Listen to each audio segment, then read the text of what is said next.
Let's welcome Heather McMahan! Hi. How are we doing? Great. Rule number one. Yes. You have to dance like that with every answer. Okay, I will. That's easy for me to do. Yeah. Question. Yes. How would you talk to your 8-year-old self? What would you say? I think I would give my 8-year-old self a pep talk that even though I wasn't good in school, I would eventually make a ton of money telling dirty jokes all across the world and especially coming to Australia. So, yeah, you can make money. It's okay. It's okay. Your instructions to your 8-year-old self would be stick with the dirty jokes. Stick with the dirty jokes and don't worry about studying for any tests because it's never going to help you, no matter how much effort you put into it. Yes, I love that.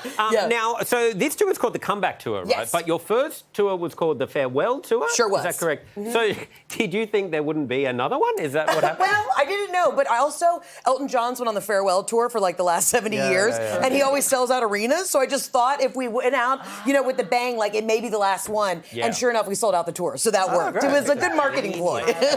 Hey, Heather, you do a bunch of red carpet interviews. I sure do. Including for the Emmys and the Grammys, and you've done something called the Glam Bot, and you served some looks. Can we have a look Did at... I serve looks? Yeah, let's have a look at this. Look like a deer in headlights. Let's see. no. It's coming, it's coming. We're serving this. There it is. Look at Oh, yes, honey. I was serving there. I sure was. That wasn't your first attempt, was it? No, because there it was not.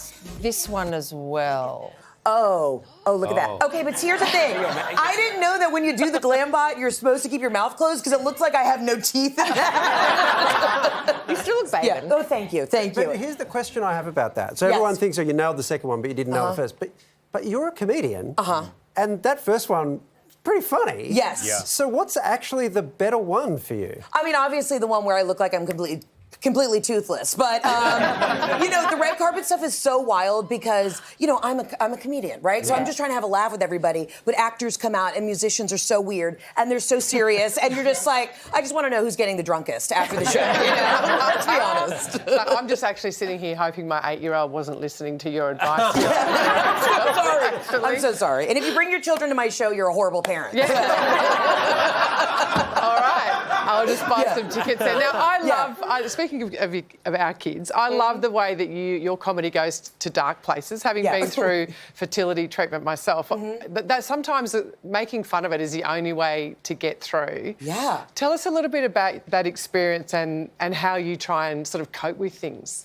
I mean, listen, if we didn't laugh, we wouldn't be able to get through anything in life. I mean, my first special that's out right now on Netflix a lot of it was about infertility and about burying my dad. I mean, some of the most ridiculous, hysterical things happened at my dad's funeral. And I think that the universe just kind of gives you these little whispers sometime to be like, hold up, take a step back. You have to giggle to get through this. I mean, the fertility stuff was insane. I did IVF and they just send you home with a bag of like needles and drugs and they're like, good luck to you. No instructions, okay?